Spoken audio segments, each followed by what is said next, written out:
Non, non, non, non, non. Les cartes Gold ne valent pas toujours très très cher. Et oui, on va parler de Flamme Obsidienne. On est connecté sur cette série. C'est la série du moment. Il y a beaucoup de choses à dire. Les prix fluctuent, mais plutôt toujours à la baisse, hein. Ça, c'est très important.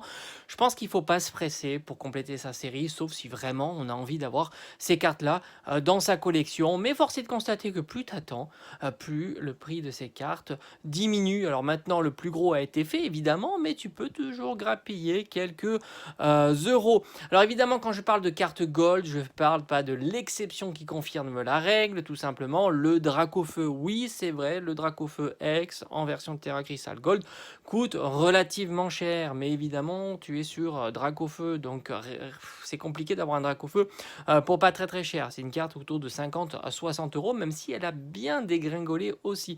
Mais je parle des deux autres cartes. D'ailleurs, je me suis dit que c'était l'occasion pour moi de me la procurer dans la collection. Je l'ai payé pas moins de 5 euros. Donc autant te dire que Quantia à 5 euros, ça reste un super prix. Parce que si tu veux l'avoir en ouverture, tu dépenseras certainement bien plus que 5 euros, puisque ce n'est même pas le prix d'un booster. Et il me la fallait parce qu'il y a le petit Gourmelet ici, très très sympathique. Moi j'aime bien Gourmelet. J'ai un classeur avec quelques pages de Gourmelet et ses évolutions. Donc voilà, je me suis dit c'était l'occasion. Alors peut-être qu'on la trouvera à 3 euros dans les semaines à venir, mais à un certain moment, je me dis voilà, 5 euros, ça reste ultra raisonnable pour une carte gold secrète.